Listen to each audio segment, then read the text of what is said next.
یہ جو دوسروں کی زمینیں قبضہ کر کے، خواہ کتنی تھوڑی زمین ہو، آپ صلی اللہ علیہ وسلم نے فرمایا من اخذ شبرا من الارض ظلما طوقه يوم القیامت من 7 اراضین، جس نے بالش بر زمین کسی کی جبرن قبضہ کر دی،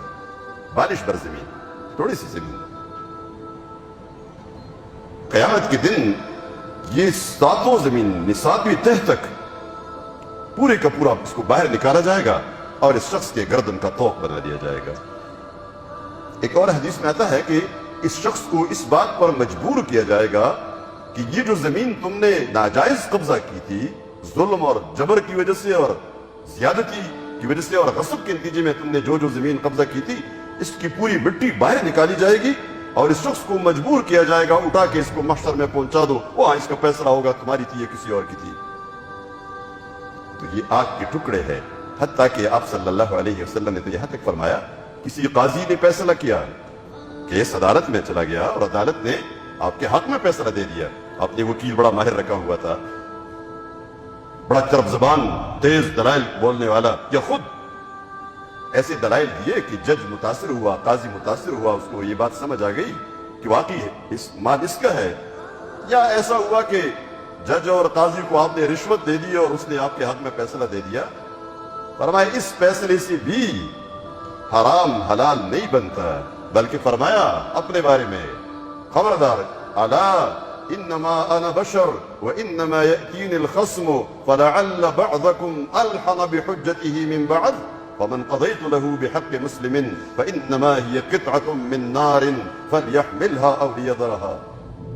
فرمایا خبردار، میں انسان ہوں، میں بشر ہوں، میرے پاس مدعی اور مدعلے دونوں آتے ہیں، مقدمہ لاتے ہیں، تو ممکن ہے تم میں سے کوئی شخص بڑا تیز زبان رکھنے والا ہو اور وہ حق کو باطل ثابت کرے اور باطل کو حق ثابت کرے میرے سامنے، اور مجھے یقین آ جائے کہ یہ مال کس کا ہے۔ ہوتا ہے نا کبھی کبھی، آج کل ہمارے ہاں ماہر وکیل کسے کہا جاتا ہے؟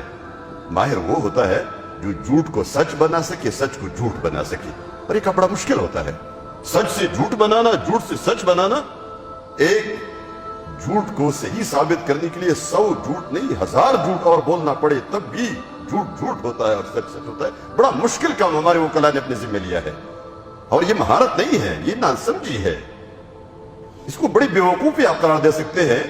کہ ایک آدمی لگا ہوا ہے جھوٹ کو سچ ثابت کرنے کے لیے۔ ماہر وکیل تو وہ ہوگا جو اپنے ذمہ یہ ڈیوٹی اٹھائے کہ سچ کو سچ ثابت کرنا ہے اور جھوٹ کو جھوٹ ثابت کرنا ہے۔ اگر آج کسی نے آپ کو سچا نہیں قرار دیا، 10 سال کے بعد سمجھ آئے گی لوگوں کی اس کی بات سچی تھی۔ حقیقت پر کھڑے ہو جاؤ، حق پر کھڑے ہو جاؤ اور ثابت قدم رہو، تو تمہارا کام آسان ہو جائے گا۔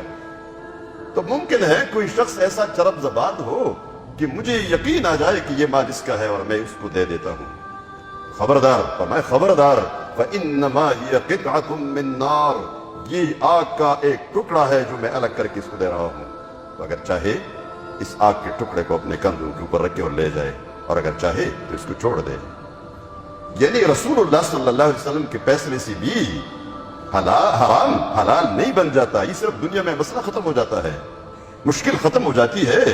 لیکن آخرت میں اس کا حساب دینا پڑے گا۔